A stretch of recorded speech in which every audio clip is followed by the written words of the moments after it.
欢迎持续加入节目现场。好，我们当然要来谈就是川普。川普每一天都有话题，每一天都有让人很惊讶的话语哦。那他当然对于加拿大这边现在是个敌意很重，当然加拿大也要硬起来反击嘛。我们就来看到说，现在让加拿大成为美国第51州，川普又在说 I'm serious， 我是认真的。他说我们不需要加拿大的任何东西，但是每一年要花2000亿美元来补贴给加拿大，所以我说他们应该是美国一个州的时候，我是认真的。好，那当然呢，我们要来听听看这个川普他的原文怎么说。And remember, with Canada, we don't need their cars, we don't need their lumber, we don't need their energy, we don't need anything from Canada, and yet it costs us $200 billion a year in subsidy to keep Canada afloat. So when I say they should be a state, I mean that. I really mean that. 好 ，OK， 我看到他讲说这个认真的，但是他现在也讲说，其实加拿大的选举其实这个他说他改写了，他真的是介入还讲改写，很会讲哦。好，但是现在呢，他们新任的总理卡尼他说外国领袖是不可以决定我们的选举结果，如果不尊重我们的主权，两国就是无法恢复谈判，也踩得相当的硬。那加拿大外交部长梅拉尼乔利他也是非常硬他说唯一能帮我们赢得这场战争的是美国人自己，他们能向立法者传达讯息，我们可以赢得美国人的心所以看出来这加拿大现在不断的在硬起来，也对川普这个是没在客气。那加拿大现在去美国的旅游警告也更新了，因为现在美国是要求这个游客如果逗留超过30天的话，必须要登记，那要求适用于前往美国的加拿大人跟其他的外国人，所以加拿大这边就说好啊，那我就更新我们对美国的旅游警告。那这像是多伦多，我们也可以看到这画面上蛮多人是举起手来声援反对美国的关税还有并吞的威胁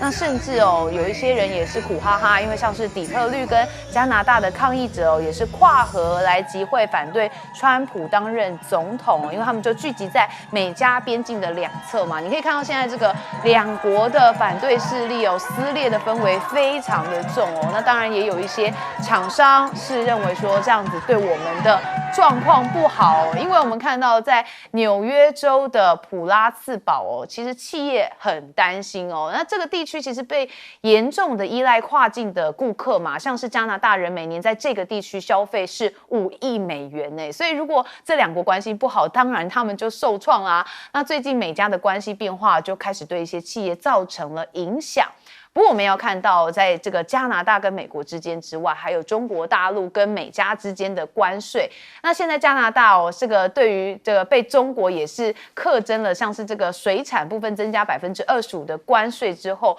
现在这个加拿大的龙虾出口商就说我们很受伤，因为说担心价格会下降，那希望看到联邦政府跟中国来进行对话，尽所能的降低这些关税。那中国这边当然也考虑要因应美国跟加拿大的关税他们现在说在想说要限制一些电动车跟电池的出口来作为谈判的筹码。中国政府考虑要限制某些的商品出口到美国的数量，像是电动车跟电池，但不代表会改变以制造业为中心的政策。好，那这电池蛮重要，因为现在蛮多的原料，几乎大部分的原料都从中国这边来了，所以如果一旦限制的话，恐怕这电动车也做不成了，这个电池根本就没有嘛。好，那川普最近也说，这个被说是要跟习近平通话来谈关税，证实美国贸易代表本周就会来跟中方进行沟通。那北京这边当然是要打一些企业牌像是中国大陆官媒就说有10多位的外企高管将要访陆，那美企就占了2/3，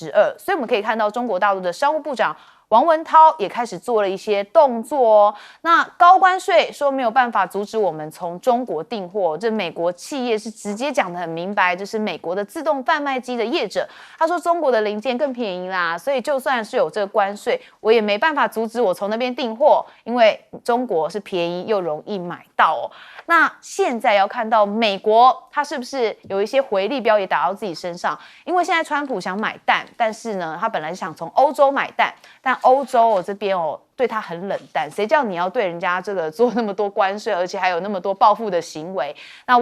德国网友还嘲讽他说：“好啦，如果你要买蛋，可以，我要课你500%的关税。”所以现在美国面临一个问题，就是因为他们这个复活节就有蛋荒嘛，所以佛州人说：“那我干脆吃这个鬣蜥蛋好了。我们不是南部很多的绿鬣蜥吗？就是那个鬣蜥吼。那美国要进口1颗蛋来应急哦，所以就是也把这个鬣蜥的蛋拿来要煎欧姆蛋。那交易呢，现在就说，其实可以转压在美元翻空哦，因为华尔街分析师去年初的时候就普遍预期说，今年美元会走强，因为川普减税跟放松监管，渴望可以刺激以及限缩这个 Fed 的降息空间。那如今经济前景乌云密布，已经强化了市场对 Fed 到2026年1月可能降息3次的预期哦，所以现在整个世界局势因为川普真的是大乱。好，我们先来问彬哥。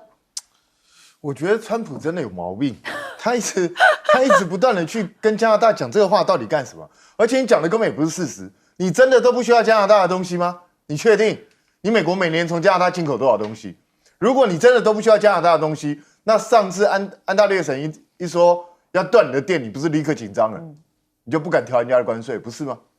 所以我觉得你很多事情你要看事实是怎么样而定，而不要老是在嘴巴上占便宜。美国跟加拿大本来就彼此互相需要，只是加拿大确实每年从美国赚了不少钱。那你们应该是坐下来谈，协商大家怎么慢慢的去把这个贸易逆差的问题做一个解决或者做一个缓解，而不是莫名其妙就一直在嘴巴上吃人家豆腐，然后就说人家是美国的第51州。那不然你就签命令啊，叫美军直接进攻加拿大。你敢这样做吗？所以我觉得这样无端的在自己的盟友之中找敌人，这真的是很奇怪的一个做法，而且还去直接讲说我改写了加拿大选举，你是公然介入别他国的政治，借选呢？对，这会不会太夸张？所以我觉得这种作为恐怕美国民众慢慢很多人也会看不下去，而且实际上跟加拿大交恶到底对美国有什么好处？我实在是想不出来，这两个国家就直接就是邻居。其实他们过去就直接从加拿大跑美国，美国跑加拿大，都是这样。那你现在一定要彼此之间把关系弄到如此恶劣吗？所以我真的不懂，川普这样做到底对美国有什么好处？我实在是搞不太清楚。他这样只是恐怕不只是失去加拿大人支持，连美国人自己慢慢对他都会慢慢失去耐心了。那至于说对中国大陆来说，你一直想要去制裁中国大陆，当然中国大陆也会反击嘛，这是很正常嘛，来而不往非礼也嘛。那只是说，双方应该都是各自评估，选自己受伤害最小的产业，然后去给对方制造更大的创伤。那问题就在于说，川普现在给人家感觉是，他到底实际政策是什么？他要对中国大陆制裁到什么样的状况，到什么样的程度？目前好像也未明。然后他前2天又自己公布说，习近平可能很快就要来美国访问。那到底是怎样？你到底是想跟习近平交好，还是不想跟他交好？所以双方都虚虚实实啊，我觉得现在双方都还在测试对方的底线。那可是问题是，大家彼此的手中握的筹码在哪里？我想彼此心里头都越来越清楚。所以有的时候虚声恫吓，我觉得没有太大的意义。到最后可能还是要看真正的筹码来见真章啊。那美国过去很多企业确实依赖中国大陆的一些廉价的零件啊，一些廉价的这些原材料啊，然后才能够赚钱。那现在你阻止他去跟中国大陆买这些东西的话，那你就要去想想看，他要从哪个地方找到替代的东西。如果找不到的话，那美国这些企业怎么生存下来？那我是没想到，堂堂美国有一天也会缺蛋，跟台湾一样。那可是我也觉得很纳闷啊，他怎么不去跟巴西买蛋呢？我们台湾都会去跟巴西买蛋，为什么美国不买？巴西蛋有什么问题吗？巴西离美国还比较近，为什么他宁愿跑去土耳其跟韩国？对啊，那么远，他为什么不在巴西买？这个很耐人寻味啊，是巴西没有蛋吗？还是怎么样？大家自己去想想看。但是问题是，你过去一直在对欧洲这些盟友不断呛虾，人家现在回敬你刚刚好而已啊。所以我真的觉得川普这种烽火外交已经演够了，差不多可以停了。烽火连天，烽火外交真的是让大家都看傻眼。大使，其实这个我们这个政坛上有说什么死亡之握啊，或者说就是说你支持的话，反而怎么讲，反而害死对方啊。那这个我就想起来，当时在美俄交恶的时候嘛，对不对？那时候很多人就访问这个普丁说，美国选举你支持谁？你支持川普还是支持这个拜登？那普丁每次都讲，我很喜欢拜登啊，对，结果人家说哇，普丁真的高，因为他一喜欢拜登的话，那这个讨厌普丁的人都不会投票给拜登，所以他是怎么样？就故意陷害拜登，就是说我喜欢拜登，所以呢，我就怀疑川普是不是他说我很喜欢自由党，其实他很讨厌自由党，所以说我支持我现在觉得比较支持自由党。你知道现在加拿大人每个人都很讨厌川普那个加拿大人提到川普都咬牙切齿，这么样羞辱加拿大，把他们的那个以前的那个杜鲁道讲成什么杜鲁道州长，到现在他还讲 Governor Trudeau， 到现在还没有改口，可见他多讨厌杜鲁道。后来我发觉讨厌杜鲁道的人不止川普，要跟他接触过的人很奇怪，都很讨厌杜鲁道。我说的是各国的领袖所以就变成就是说，今天川普是说，哎，我很支持自由党，是不是他事实上想帮这个保守党，想帮保守党，因为自由党目前这个新任的这个党魁，那么兼首相，他这个卡尼是一个强将，他这个不但这个学历这个学霸出身，然后对于财经问题非常深入，不但做过加拿大的央行行长，还做过英格兰银行的行长，这个好行长。所以这个人现在一出来的时候，这个加拿大有被怎么讲呢？他团结起来这个气势。当然，加拿大的选举最迟要在今年10月左右就要选了，要不然他这个卡尼也可以随时宣布解散国会就是说对他有利的时机，他宣布解散就立刻选所以现在这个加拿大的政情随时有变化我觉得川普也是在密切观察啦。那我觉得他说我认为啦，他说他要支持卡尼就是害卡尼。加拿大人说卡尼原来是你这个川普喜欢的我就不投给他。所以呢，这个政治就是这样。不过川普讲话我是不太了解，他说美国每年补贴给加拿大2000亿，请问什么叫补贴你说加拿大从你那边得了2000亿美元的好处，可以这样说，你怎么叫补贴呢？补贴是你美国政府拿钱出来才叫补贴，你人民之间、商业之间的团体之间互相的交易、互相的贸易，怎么能算成补贴呢？所以我觉得这个川普其实他背后有一个很大的野心，他自己觉得他可能要在美国历史上留名的话，他要开疆辟土，那就先柿子软的吃，他真的想把加拿大给并吞。不过现在目前来讲的话，看起来他是搞砸了，因为他这个手法太粗糙，而且讲话太难听现在加拿大人事实上是群起而攻之原来还没有那么强的民族主义跟国家认同，现在都被川普给刺激起来。所以我觉得川普这个如果他真的想并吞加拿大，我只能说他的方法错了。好，加拿大人也不是吃素的嘛，对不对，舰长？川普的前顾问也是现在传统基金会的经济学家摩尔他说他其实不了解那个为什么川普这么讨厌杜鲁道。那但是呢，他有提到一件事情，他认为那个川普他的一个有关于政治人物的相处，他认为说川普认为说这个政治就是个人与个人之间的。那不过我们看到这个《纽约时报》还有提出一种可能，为什么川普这么讨厌杜鲁道我们看看我手上这张照片，这不是八卦新闻这个是《纽约时报》他拍出来，在2019年 G7 的时候，我们看到川普在旁边，美国第一夫人梅兰妮亚，然后那个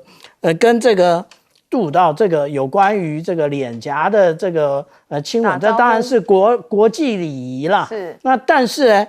那个梅兰妮亚感觉很陶醉这是不是就是川普那个生恨的最主要原因那因为这个实际上来讲，这个提问不是我个人所提出的，这个是《纽约时报》它有类似的这种说法那我们看到现在这个加拿大为了因应这个状态，他现在的一个总理那个卡尼，他说他在原来10月要进行的这个国会大选呢，他提前到4月28号举行。为什么？因为他认为名气可用。现在这个我们刚刚在那个这些影片上面，我们有看到有关于这一个，无论是美国住在底特律的，那以及对岸的这个加拿大人都对川普现在的政策非常反弹啊。那现在可能是一个重新选举的一个最好的时间，可以让那个卡尼所属的政党啊得到最多的选票。那卡尼事实上在前3天之前啊，他在西部的城市埃德蒙顿，他也特别提出了这一个观点，他就说，在这个危机时刻，什么危机时刻？就是美国要并吞这个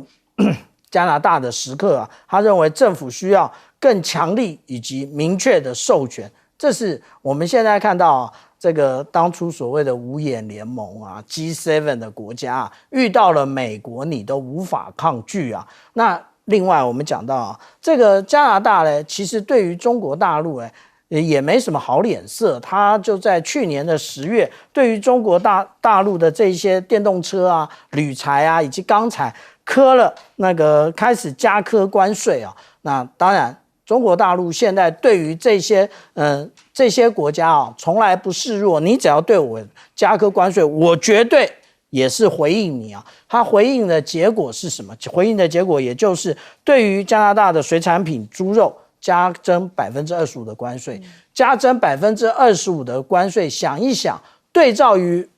这一些从澳洲进口的这些水产品的话，你加拿大的产品瞬间没有人要买了。所以这个是非常有效的啊。那另外还有对于这些菜籽油、油饼以及豌豆啊，加科100%的关税，那这一些其实对于加拿大的畜牧业也会有相当大的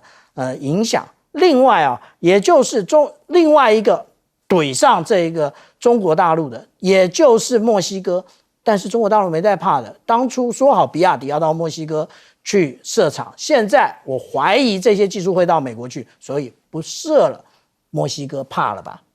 好，我们休息一下，马上回来。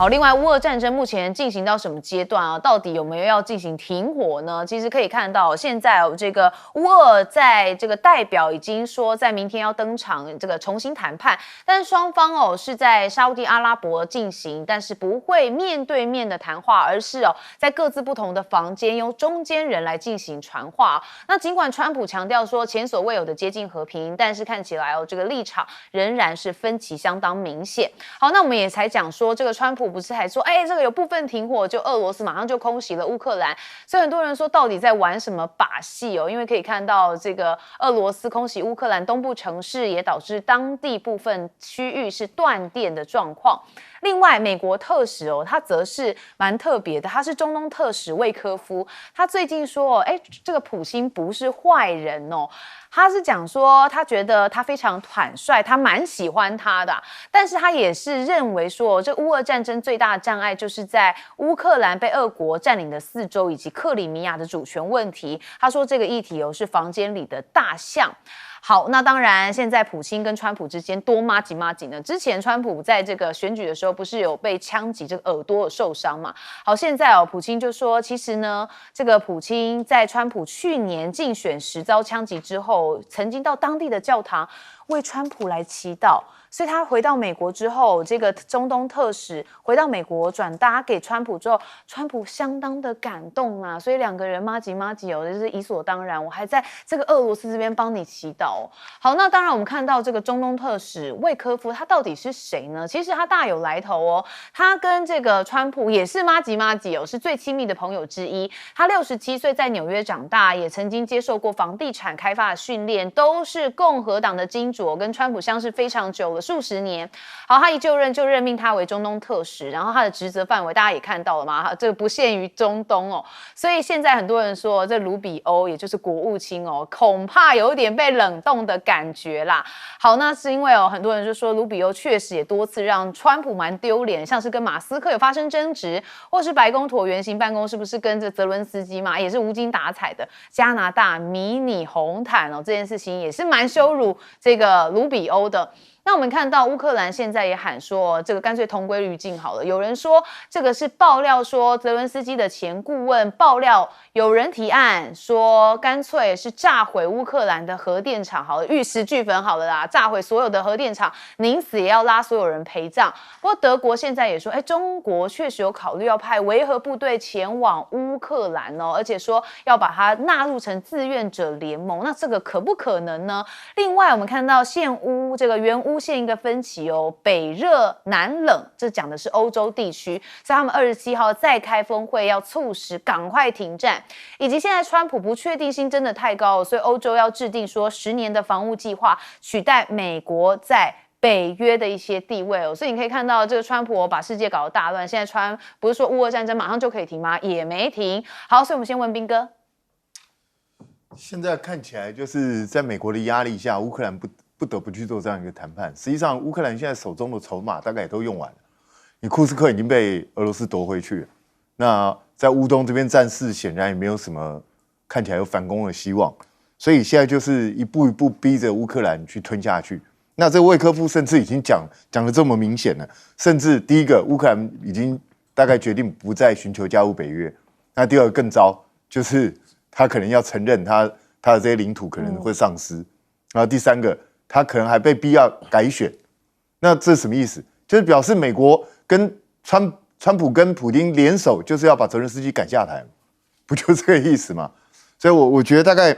未来就差不多是往这个方向走。那当然，现在美国是想尽办法，想要找一个比较漂亮的方式，怎么样去对全世界讲说啊，我们就承认这个事实吧，这乌东这几个就让俄罗斯持续控制下去吧。那问题是怎么找出这个借口？所以这个房间的大象要怎么样？大家真的能够始终视而不见吗？你到时候还是要解决这个问题啊。那问题是现在大家能够不碰就尽量不碰，因为这真的很难解决啊。那可是你是美国的代表，然后又是全权的特使，你居然直接讲出来，你认为这个普丁不是坏人，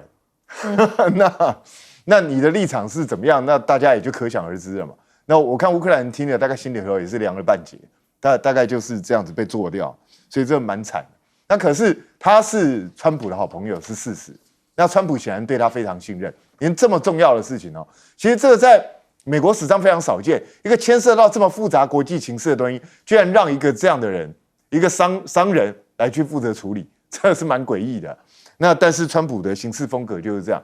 那反而当他的角色吃重的时候，卢比欧被他一比，就看起来好像不是个咖一样，好像就只是小弟一样在那边像没头苍蝇一样穿梭。所以很多人都预测卢比欧搞不好未来只剩半年1年，搞不好就要被换掉。那就看他到最后是不是有这个命。那至于说乌克兰会不会有一些激进分子想要同归于尽，想要站到最后一兵一卒，我相信到现在都还有。所以我觉得不管俄罗斯也好，乌克兰政府自己也好，或是美国也好，都要随时小心提防，不排除有这种疯狂的人，他真的可能会去炸核电厂，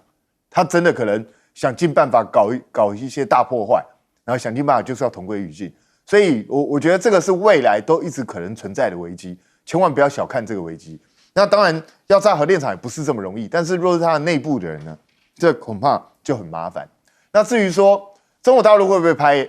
派军队去参加维和，我个人认为，除非俄罗斯同意，中国大陆不会做这件事，因为现在是欧洲这些国家一头热，说我们要组织维和部队，我们要怎么样？请问一下，俄罗斯有说他同意了吗？没有啊。那你们还在想说要把中国大陆拉来一下去做这些东西，不是很好笑吗？你们先想办法去跟俄罗斯谈判吧，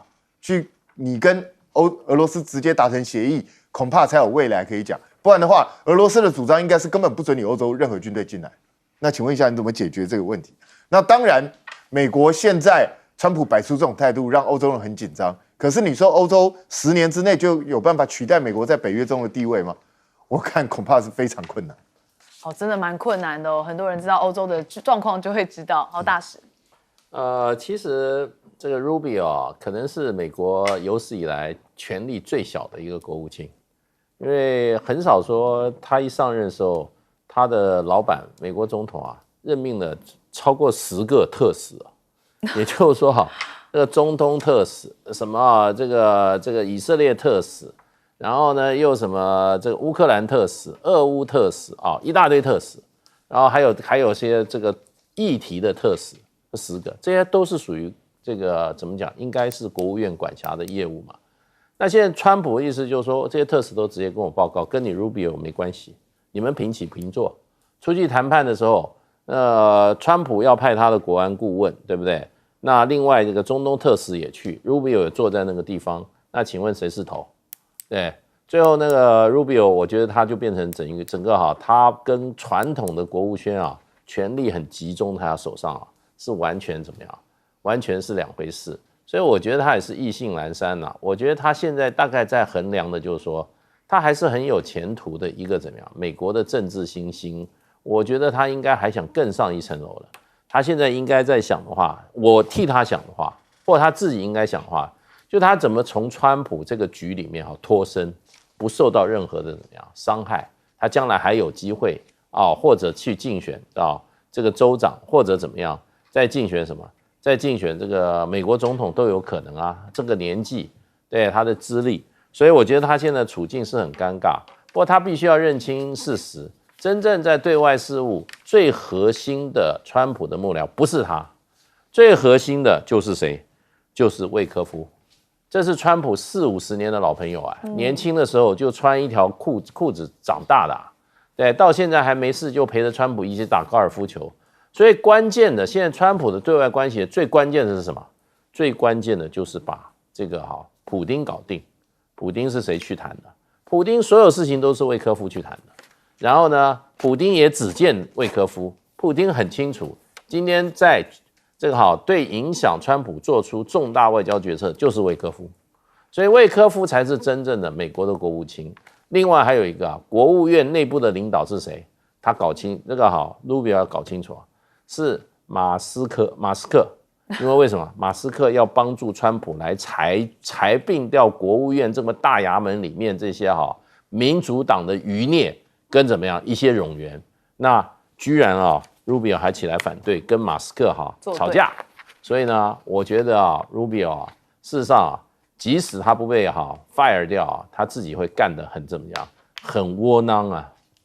对，但是我觉得这个跟川普合作就是伴君如伴虎，舰长。当初泽伦斯基面对了俄罗斯的一个军力的威胁，以及整场的俄乌战争当中，他强调2件事：第一个，也就是要加入北约；第二个，他要收回克里米亚。可是呢，他不但加入不了北约，因为川普已经明确的说明这件事。那另外他讲说要收回克里米亚，不但克里米亚没了，现在卢甘斯克、顿内茨克，还有我们看到的扎波罗热，还有这个赫尔松这一些土地。对不起，俄罗斯全部都要，而且绝对不会放手的。所以我们现在说这一个国家的领袖做出来的决定其实是非常重要的。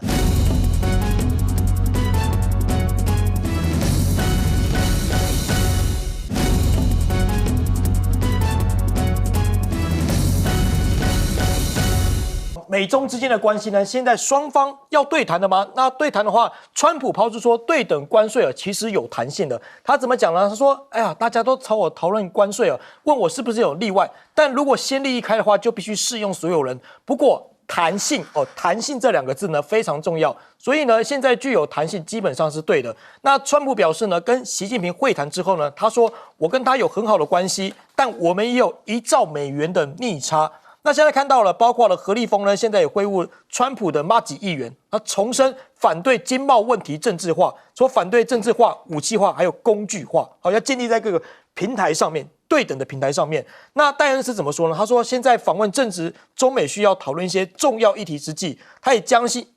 信建设性的对话，这也是他多年访问大陆的宗旨。那现在包括了这个美国要逼中国大陆履行川普在首任的任期的协议第一任任期的协议那现在美国的商贸易代表呢，现在审查川普第一任期达成美中第一阶段的贸易协议，在评估4月对国外寄出的对等关税的税率有任何其他的措施时，将会跟中国大陆有没有遵守该协议纳入考量。那现在呢，中国的发展高层论坛今天登场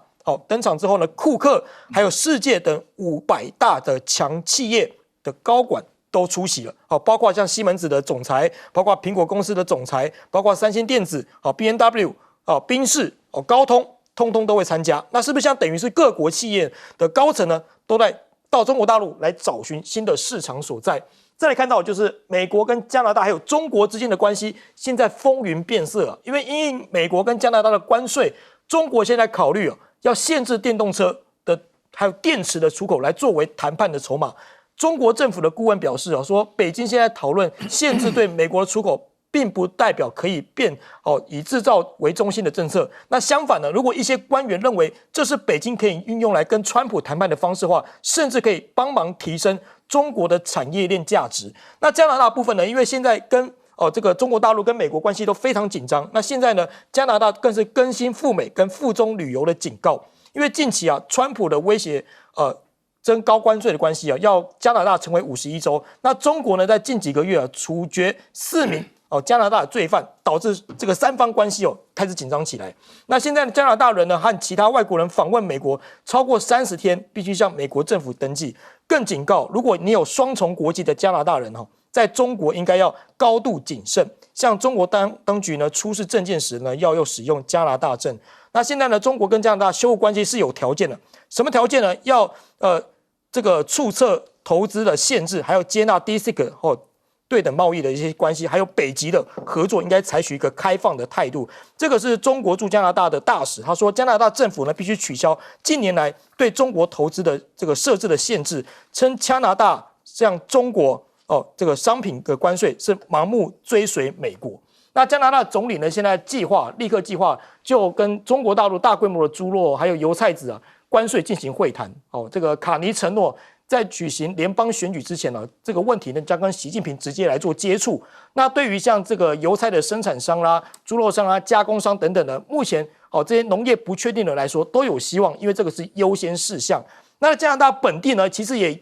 延烧了这个反美的一些热潮，因为川普说他改写了加拿大选情啊，那卡尼就说你不尊重主权，别想谈判双方是看起来很硬川普呢称自己是加拿大的自由党选情反弹立下了汗马功劳。那这个当然有些人考虑的是加拿大部分考虑是，你要尊重我们的主权否则不会跟你谈判。甚至现在多伦多现在发起这个举手肘声援大家如果看这画面的话，可以看得清楚，反对美国关税跟并吞一个情况。那在加拿大呢，举起这个示威标示那人民走上街头对川普表达抗议。那这个标示呢，表示说，加拿大的冰球明星豪尔的术语是在冰上曲棍球的基本防卫动作。那现在是指说用顶轴来预摧敌人，来反制敌人。所以你看，现在非常多网友把那手肘有没有这样举起来？举起来这样子代表一个动作，甚至还印成这个标语跟衣服。所以看得出来，加拿大目前的反美浪潮持续在延烧当中。好，先请教亮哥，这怎么看现在川普跟这个习近平将要会谈关税？他说有弹性空间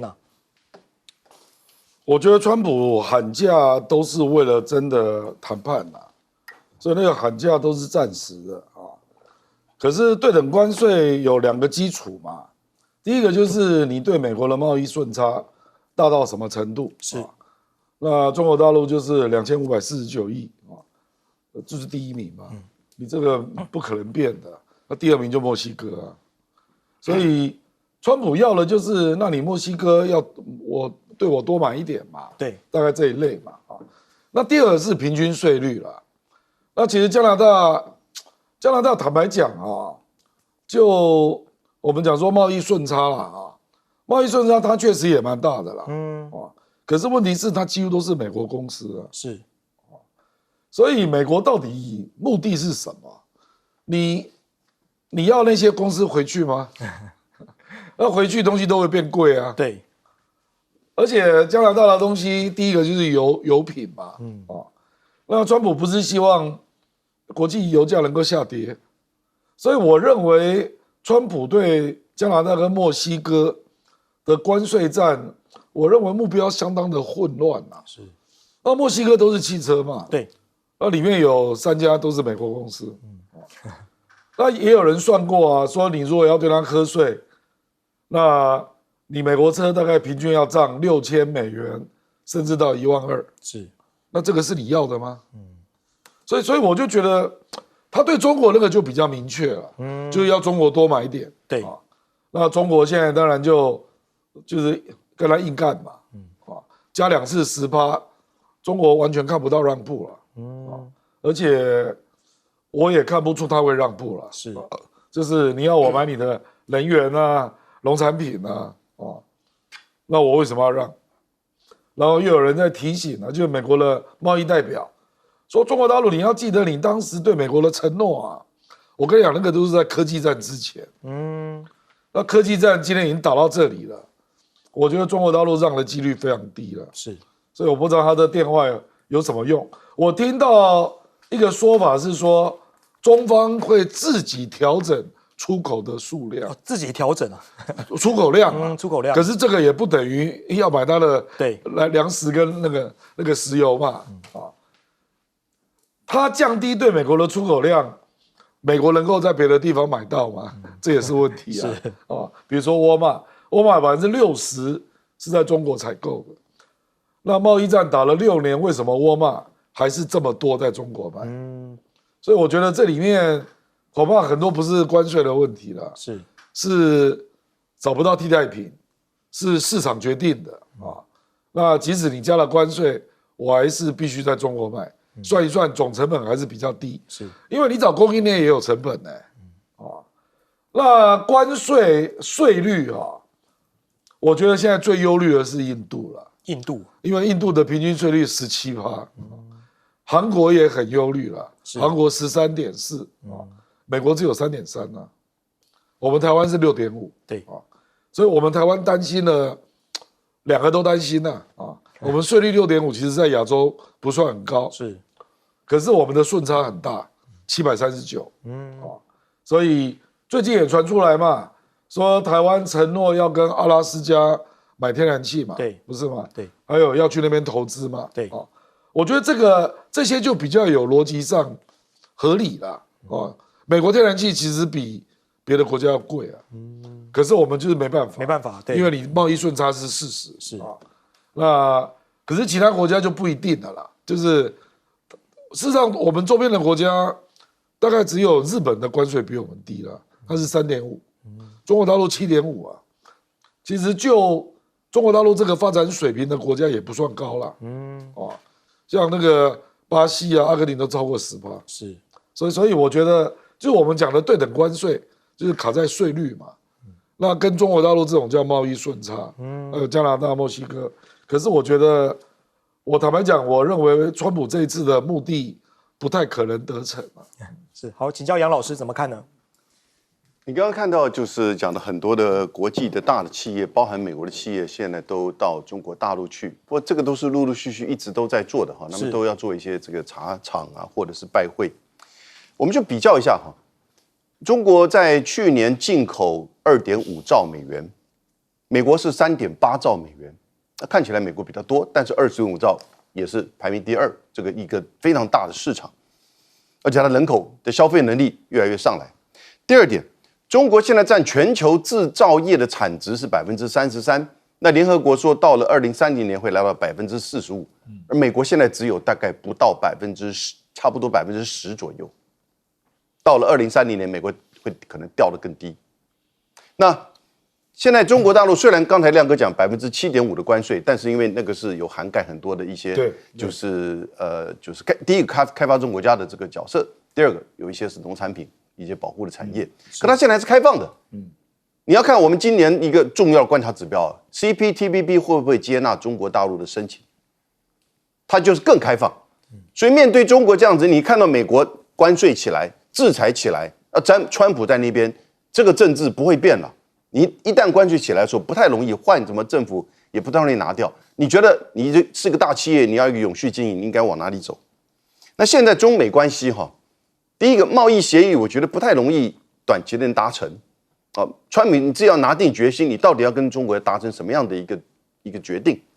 第二个，这个所谓的 VER 自愿性出口配额。这个跟日本那个时候不一样，日本是美国对他施加压力，然后呢，对美国那个日本的这个日本制的车子出口往美国的产生，就是说配额的限制。那中国现在是倒过来，有一点是在制裁你，但是如果说你愿意接受它部分的这种减少对你的出口，但是呢，同时你也允许他对你的投资，你愿意吗？那接下来川习会这几个东西大概可以，如果达成的话，可以稳定中美关系。但我们现在短期内我们看不到。我觉得现在美国从川普1.0到拜登到现在川普2.0啊，已经逐渐有一点用尽了经贸、科技、外交打压中国的手段了。你还有什么可以再打下去的？但我现在就担心，当你用尽了这些和平手段的时候呢，你是不是开始用一些非和平手段？因为那个核心基本上它是要压制中国的崛起，取代它的地位，这个是西方很巩固的一个思维。那如果非和平手段是什么呢？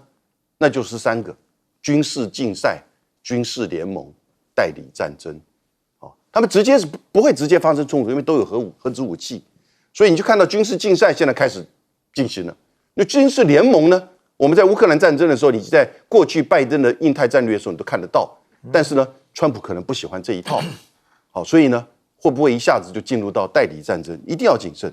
那这个时候，美国传统盟邦就面临抉择啦。像加拿大，以前还很骄傲的私底下讲我们是美国51州，现在被人家公开讲出来之后就很生气了。那现在面临抉择了，你到底要一路跟着美国呢，还是你要培养一个不依赖美国的韧性？这些欧洲国家，加拿大，你怎么样可以不依赖美国的自主性跟这个韧性，能不能够培养出来？你不一定要说什么靠向哪一边，现在的多极社会不一定完全要靠向哪一边，但是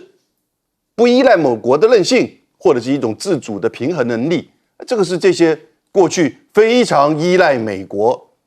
的经济、贸易、金融、军事、外交所有的这些层面的这些欧洲国家。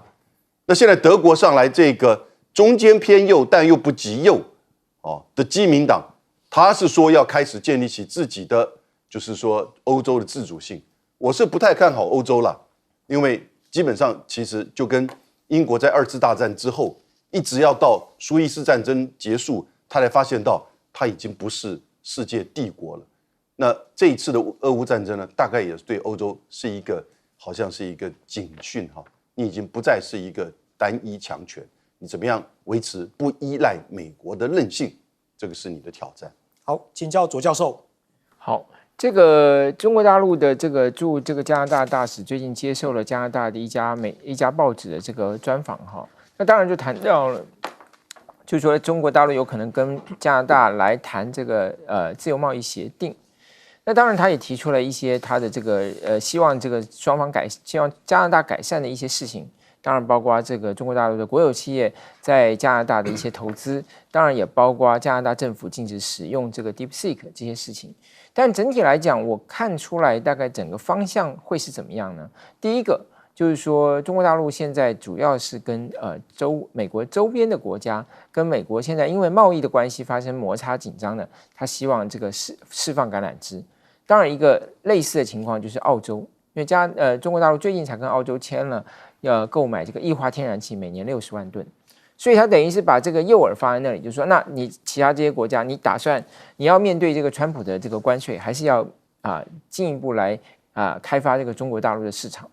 所以是在这样子一个背景下去开启。第二个当然谈到了这个自由贸易协定，其实本来中国大陆跟加拿大是不可能去签订自由贸易协定的，因为川普的这个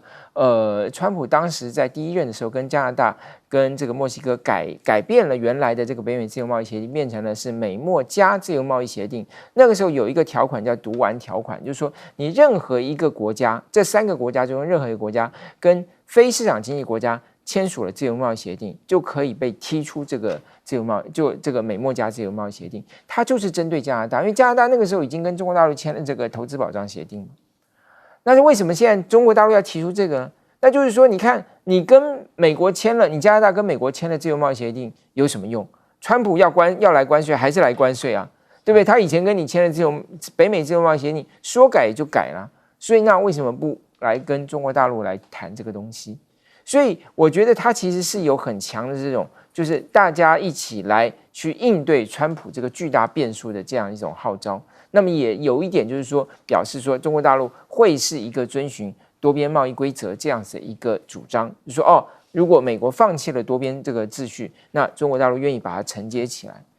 好，所以这个才是我觉得他现在跟加拿大之间谈判最主要的一个方向。但是到底能不能成，当然还是看川普嘛。如果川普继续不断的施加贸易这个关税啊，而且呢这个也要课关税，那个也要课关税，那么当然加拿大是有可能会跟中国大陆越走越近的嘛。那包括当然中国大陆现在制裁它的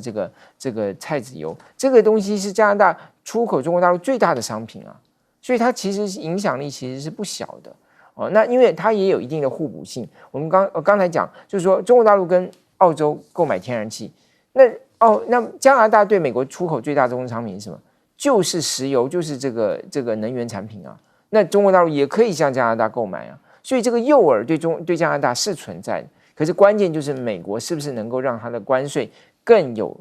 预测性，而不是今天想做什么就做什么，今天想磕什么就磕什么。那这个当然就会让这个美国的周边它的这个传统的盟友啊，越来越这个离心力越来越强。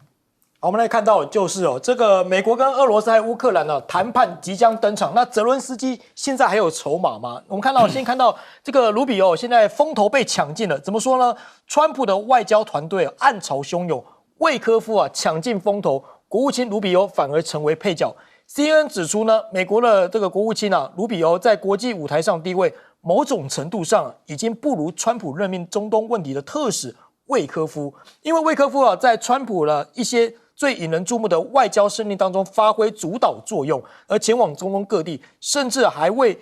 结束俄乌之间的冲突找到关键调停。好，那现在反观卢比欧呢，在川普跟范斯斥责乌克兰总统泽伦斯基的时候呢，被拍到怎么看起来无精打采的样子那还坐在沙发上，甚至还传出在内阁会议上呢跟马斯克发生争执。所以那现在看起来泽伦斯基有筹码吗？明天要登场了，双方不见面分房讨论，川普车和平进了，因为俄罗斯跟乌克兰谈判代表将在24号在沙国进行谈判，双方其实不会面对面的谈话，而是各自在不同的房间透过中间人传话，中间人就是美国。那现在美方乌克兰特使证实，双方将进行所谓的接近式的谈判，这个有点像是在饭店各自穿梭的那种穿梭式外交。那甚至华盛顿邮报呢也报道说，谈判呢由华府居中来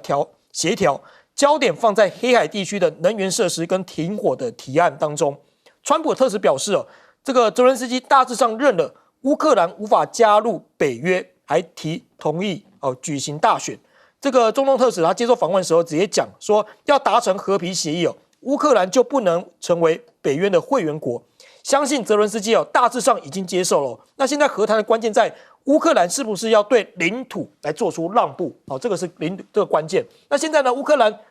你难道要拉人陪葬吗？他的前顾问现在爆料说，有人提案说要炸毁全乌克兰的核电厂。他说，一旦乌克兰战败时呢，就要炸毁所有的乌克兰核电厂，不仅要摧毁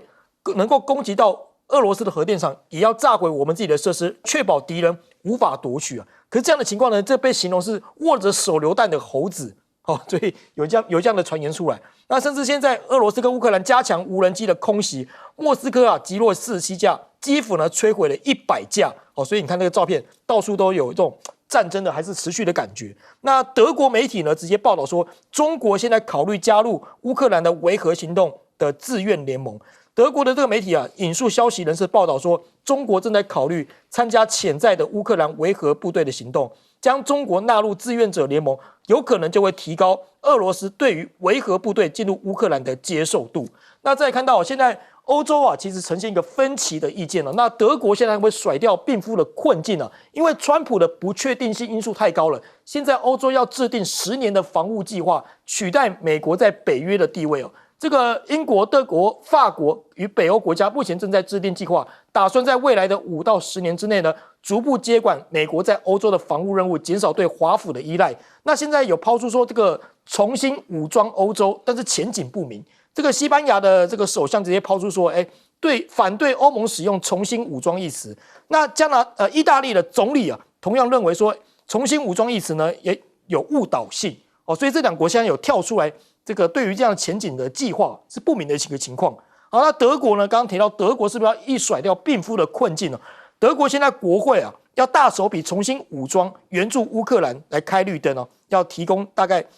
新台币1077亿元的军事援助。那结束10年的财政谨慎哦，德国呢现在要开始花钱了吗？因为过去啊德国是比较谨慎的财政了，结果呢现在要直接要开始花钱了。德国国会现在通过了债务刹车的改革法案哦，那这个法案呢将超过德国的 GDP 的1%的国防开支，从债务刹车中呢限制中豁免，将设立5000亿的欧元特别基金用在基础建设。所以呢，接下来德国会不会迈入这个赤字支出的新阶段？先请教亮哥，亮哥你怎么看这个三边的这个谈话？分房讨论，这个大家过去好像比较少见到哦。表示不会有结果了，不会有结果。好了，这个东西是这样啊，就是你也要看乌克兰在各自的房子里的那个人是谁了。是，我拉夫罗夫根本就不想去了。那我不知道。美国那个是代表性很高啊，是啊，可是另外的有那么高的代表性吗？因为最近泽伦斯基有接受很多访问，立场都非常强硬那我觉得他是在耗时间因为他需要欧洲整合，他知道欧洲要挺他嘛，对，可是欧洲现在立场还没有一致嘛，可是如果说这个英法德北欧能够取得一致。那基本上会给他一定的军援那他就可以再打一阵子。是虽然他不会赢所以我觉得我就不知道他的目标是什么了。因为你也不可能赢然后你又期待欧洲人能够撑多久？对，因为没有美国的欧洲，坦白讲我是非常怀疑了因为我非常怀疑欧洲人能够。团结一致做一件事情撑多久我觉得更大的原因可能是乌克兰没有人能够承认失败了，这个很麻烦。是因为你去签任何领土的让步协定，你就是卖国贼嘛，就很羞辱不止羞辱你可能会被暗杀不然怎么会有那种极右的声音？是说我们就去炸扎波罗热电厂这个实际上就是已经是恐袭了啦。所以表示乌克兰内部有很大的强硬派嘛，是他觉得你这样没有筹码嘛，不能退那筹码是什么？筹码就是恐怖主义筹码是什么？所以我说乌克兰为什么会派突击队到俄罗斯境内去炸俄罗斯的能源设施？因为他没有招了嘛。对，不然你用正规军打不就好了？你用突击队，或者是说要去炸电厂，这种就是没有招的意思。可是呢，你又不要投降。我觉得这一些强硬派就会让乌克兰的前线的谈判者有极大的压力了，他没有办法让步必须要有人搞得定这一批人对，我坦白说，能够搞定的只有美国了可是美国要不要出这份力？我的意思就是说。乌克兰的提案要不要由美国来提啦？不然我认为乌克兰会提不出来，无解了那乌克兰只要提不出来，就没有办法进行了。目前就是这样嘛。比如说他上次见那个卢比奥，只谈到停火30天，那这根本不叫和平方案那中国呢？这都是暂时的。我认为中国大陆如果真的最后有维和部队，一定是联合国安理会通过决议了。那里面本来就有中国是不会有什么维和联盟我认为最后会到联合国安理会了。所以这个还是次要问题，是重点是不参加北约，领土的让步，这两个乌克兰有谁敢承诺？这个才是重点嘛。那后面那个都是技术问题了。要给美国多少资源，那也是技术问题了。是重点是领土让步，不加入北约。泽伦斯基敢承诺吗？好，我们休息一下，广告回来继续讨论。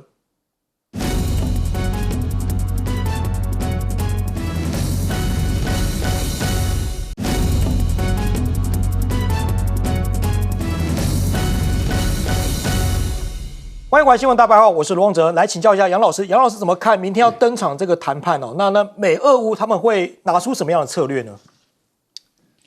我谈一下美国好了。好，Rubio。我觉得 Rubio 在这个美俄乌谈判当中，他是有一个角色是没错哈，但是他被川普看穿了。被看穿了。其实 Rubio 做国务卿啊，是小才大用，他根本没有那个能力。他过去其实是一个古巴裔，然后呢以这个反共反中，然后呢叫得很大声，代表着共和党的这个极右翼，然后呢得到就是佛罗里达西班牙裔的支持，做参议员。是，他被中国大陆，他也被俄罗斯给制裁。那但是呢，他没有那种做外交谈判更不要说有大战略的这个能力，不具有。你看他两个事情，我觉得他在中东跟几次就是拉夫罗夫谈判，显然他被比下去了，他被那个魏科夫就是提到的川普任命的中东特使给比下去了。魏科夫是谁啊？魏科夫只是川普的好朋友，是这个交易高手，但是呢，他就是个房地产大亨，犹太裔，因为他过去几十年就是跟人家谈判这个房地产，所以呢，果然。虽然没有外交经验，但是谈判上他把这个 Rubio 给比下去，所以后来整个都是魏科夫他在主导。然后呢，但是川普用 Rubio 是大卫小用，他用了一个大卫，如这个国务卿的位置，但把他用的很小，为什么？没有办法，因为这个人是小才大用，因为他就让他去处理中美洲巴拿马的问题，然后呢，派他去，因为你是国务卿嘛，派他去谈判。跟俄罗斯谈了几次，可是另外那个国安顾问呢，是来自于佛罗里达的众议院的议员呢，也是一样小才大用，根本没有那种战略的思维，也没有外交谈判的能力。所以这一次川普呢，看到 Rubio 就知道，其实这个人呢，大概只能扮演一定的角色。但 Rubio 这个人很政治，所以他会扮演去牵制这个马斯克，他会扮演的在这个对反中的议题声音喊得很大声，这个角色川普都觉得说，目前扮演的还好，可是呢，不是真正的会用他，所以我说川普用他是大卫小用。